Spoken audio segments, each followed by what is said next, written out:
જઈને તમને એક વસ્તુ બતાવવાની છે કે અહીંયા આપણા એક સેલિબ્રિટી આવવાના છે જે છપાગરાના સ્પેશિયાલિસ્ટ છે. તો એના માટે હું સ્પેશિયલ વ્લોગ ઉતારવા જાઉં છું ને આગળ મારી સાથે બન્યા રહો. ત્યાં જઈને આપણે પાછા કન્ટિન્યુ થાય. અને આપણે અહીંયા પૂગ્યા ને એ પહેલાં તમે આપણા અમરેલીનો નજારો જોઈ લો. જો કે મેં ઇન્સ્ટામાં કાલે રીલ નાખી હતી પણ તમે ન જોયો ને તો આમાં જોઈ લો આખા અમરેલીનો નજારો જો.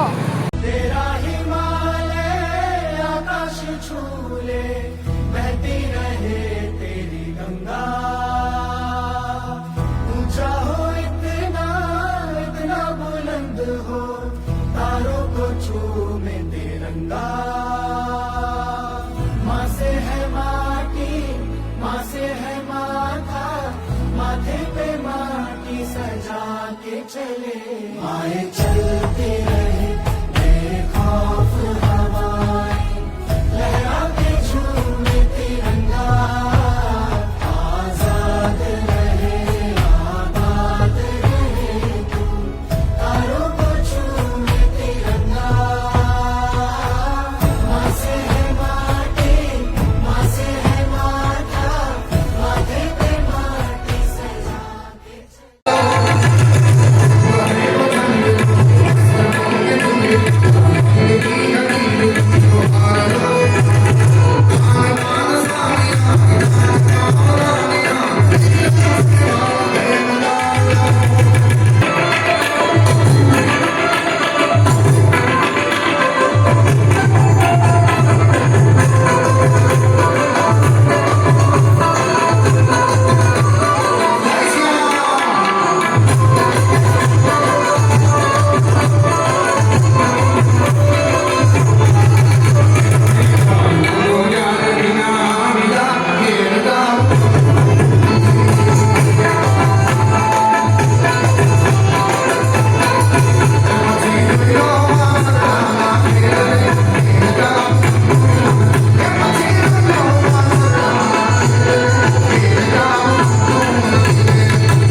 કારણ કે સાહેબ આજથી 500 વર્ષ પછી આપણા છોકરા યાદ કરશે કે આપણા બાપા રામ મંદિર બની ગયું. એને બધાને વિનંતી છે જ્યાં સુધી મારો અવાજ પહોંચતો હોય છે રામ ભગવાનના ગીતમાં નાનો મોબાઈલ એને એની માણસ ભારત કા બચ્ચા મેરે ભારત કા બચ્ચા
તો એ માં છે. અને માતાઓ બહેનોને હું કાયમના માટે કહું છું, બે હારી વાર્તાઓ, બે હારા હલડા હારા ગીતો બાળકોને સંભળાવજો. અનુપમા ન જોવાય કાંઈ વાંધો નહીં, એ જરાય દુઃખી નથી. એ 2 કરોડની ગાડીમાં ફરે છે મુંબઈમાં, બરોબર? ખેર એ ભલે ફરે તે હોય તે, પણ મારે કેવું છે ઈ કે માની શું તાકાત છે, જનની જણતો ભક્તજન, કા દાતાર કા સૂર, નહીતર રહેજે વાંચી તારું મત ગુમાવીશું દૂર. એટલે મારે આ વાત કેવી, આ ગીત ગાયું ને, ઓ માઈ મેરી ક્યા ફિકર તુझे क्यों आंख से दरिया बहता है, तू कहती थी तेरा चांद हमें और चांद हमेशा रहता है. અને એક નાનકડી વાત મને યાદ આવે છે, જ્યારે સાંડર્સને માર્યો, ભગતસિંહ, ચંદ્રશેખર આઝાદ અને ક્રાંતિકારીએ સાંડર્સને જ્યારે ગોળીએ દીધો, માર્યો, અને પછી આખા લાહોરમાં અંગ્રેજ પોલીસ ગોઠવાઈ ગઈ, અને ક્યાંયથી પણ સાંભળજો, ક્યાંયથી પણ નીકળી ન જાય. ભગતસિંહની ઓળખ થઈ ગઈ કે પાઘડીવાળો પંજાબી યુવાન છે, અને એને જ્યાં મળે ત્યાં ભડાકે દેવો. અંગ્રેજ પોલીસ એકદમ તૈયાર હતી, ક્યાંયથી નીકળાય એવું હતું નહીં. એ વખતે માવડીયું બેનું દીકરીઓ ખાસ સાંભળજો, એ વખતે રાતના 9:30 થી 9:45 આસપાસ એક બાઈ એકલી હતી ઘરે, પોતાનો એક બાળક હતો, પોતાનો પતિ તો કલકત્તા હતો, એ બાઈ એકલી હતી. એ બાઈના દરવાજે ટકોરા પડ્યા, રાતના 9:45 વાગ્યાની આસપાસ ટકોરા પડ્યા. બાઈએ દરવાજો ખોલ્યો એટલે આ ક્રાંતિકારીઓ યુવાન આવ્યા, અને એક ટોપાવાળો જુવાન લાગ્યો, ભૂરિયા જેવો, એટલે ઓળખી ન શકી. એ બાઈ નામ આપો ને, એટલે આમ સામું જોઈ કીધું કે અંગ્રેજ કોણ હે? અને કઈ સુખદેવે કે રાજગુરુએ એવું કીધું. સુખદેવ રાજગુરુ જોઈ રહ્યા, ઓળખ્યા નહીં દુર્ગાભાભી એ અંગ્રેજ કોણ હે? અને ત્યારે ખખડાટ દાંત કાઢતા ભગતસિંહે કીધું, मेरी दुर्गा भाभी मुझे नहीं पहचान सकी, अब मुझे कोई अंग्रेज नहीं पहचान सकेगा, आप बराबर है. भगत सिंह है पहली बार आगरी उतार गाल काઢીને ટોપો કર્યો અંગ્રેજ બનવા માટે, કારણ કે લાહોરમાંથી નીકળ્યા એમ નહોતું ક્યાંયથી જવાની અંગ્રેજ પોલીસની ભડાકે દેવાનો હુકમ હતો. અને એ વખતે એ દુર્ગાવતી ભગવતી ચરણ વરાના પત્ની ઉક્તિ વાંચો, આ દેશ માટે માવડીઓએ કેવો ભોગ આપ્યો છે. એને પોતે શિક્ષણ આપતા, એના પૈસા એમાંથી પોતાનું ગુજરાન ચલાવતા હતા, અને અડધા પૈસા છે એ રાષ્ટ્ર માટે યુવાન ક્રાંતિકારીઓને દારૂગોળો લેવા માટે આપી દેતા હતા. ક્રાંતિકારીઓને હાથ ધોતા હતા, જવાબતા હતા દુર્ગાભાભી. અને સાંભળજો, અંદર આવ્યા એટલે પછી તો ખબર પડી કે આ તો ભગતસિંહ છે. અને દુર્ગાભાભીને કહેવામાં આવ્યું, દુર્ગાભાભીને એમ કીધું, તમારે અત્યારે ભગતસિંહના પત્ની બનવાનું છે, એટલે એનું પાત્ર ભજવવાનું છે. અને અહીંથી લાહોરથી કલકત્તા ટ્રેનમાં જવાનું છે. ભગતસિંહ અંગ્રેજ અધિકારી બને, તમે એમના મેડમ ગોરી મેડમ બનો, તમારા બાળકને તૈયાર કરી દો સાથે, અને અહીંથી નહીં તો અંગ્રેજ પોલીસ ગમે ત્યાંથી જવા દે એમ છે જ નહીં, મારી નાખશે ભગતસિંહ. ક્યાંયથી નીકળાય એવું નહોતું. અને એ વખતે દુર્ગાભાભીએ કીધું, ભગતસિંહ, મારી સામે આવી કોઈ એમ કે તમારે મારું પત્ની બનવાનું છે, એ બીજી ક્ષણે જીવતો ન હોય, પણ રાષ્ટ્ર માટે, ફિલ્મમાં રાષ્ટ્ર માટે કામ કરવાનું છે, એટલા માટે હું ભગતસિંહના પત્નીનું પાત્ર ભજવવા માટે તૈયાર છું. ભગતસિંહ મારો ભાઈ કયો તો ભાઈ છે, દીકરો કયો તો દીકરો છે. અને સાંભળજો, પહેલી વાર દુર્ગા ભાભી તૈયાર થયા, બરાબર આ ગોરી મેડમ લાગ્યા. ભગતસિંહ તો ટોપો ગોરો બની ગયો હતો, અને પોતાના બાળક નામ શશી, એ શશીને ભેળો લીધો, અને લાહોરના રેલવે સ્ટેશને પહોંચવા આવ્યા. આમ સેટે થોડું રેલવે સ્ટેશન સેટું રહ્યું એટલે દુર્ગાભાભીએ પોતાના દીકરાના બાળકને તેડ્યો હતો, એ ભગતસિંહના હાથમાં આપી દીધો, અને કીધું ભગતસિંહને, કાલે તું તેડી દે. અને ભગતસિંહે કીધું, હું કેમ તેડું, મારી પાસે રોવે આમ તો તમે રાખો તો નહીં, તમે ખુદ રેડી દે. ભગતસિંહ કારણ તો કેવું, દુર્ગાભાભી, હવે દુર્ગાભાભી બોલ્યા છે, આ દેશની આરી નારીને શોભે. દુર્ગાભાભી એમ કીધું કે ભગતસિંહ સાંભળી લે, હમણાં આપણે રેલવે સ્ટેશને જાશું, રેલવેમાં ટ્રેનમાં બેસશું, અને ત્યાંથી આપણે કલકત્તા જવાનું છે. ભગવાન ન કરે નારાયણ, અને આપણે અંગ્રેજ પોલીસ નહીં ઓળખે, આપણે અંગ્રેજો લાગીએ છીએ, હું ગોરી મેડમ લાગુ, હું અંગ્રેજ લાગીશું, બરાબર છે. પણ સાંભળી લે ભગતસિંહ, મારા દીકરા શશીને એટલા માટે તને તેડવા માટે આવ્યો છે કે કદાચ અંગ્રેજ પોલીસ શંકા પડી જાય, તને ઓળખી જાય તો સીધું તારા ઉપર ફાયરિંગ કરશે, અને તારા ઉપર અંગ્રેજ પોલીસ ફાયરિંગ કરે ને તો મારા શશીને આટો આપી દેજે. ભગતસિંહની હજી દેશને જરૂર છે, મારા શશીનું બલિદાન એને આટો દેજે. આ આપણી ધરા છે, અને એટલે આપણા ગીતો એવા છે, જેમ બોલિવૂડમાં રેપર આવે ને, રેપર બધા, એમાં આપણા રેપરો કેવા છે.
પછી મોદી સાહેબને રામ આવ્યા તો ભગવાન રામનું મંદિર થયું અને ભગવાન રામ મંદિરમાં બેઠા.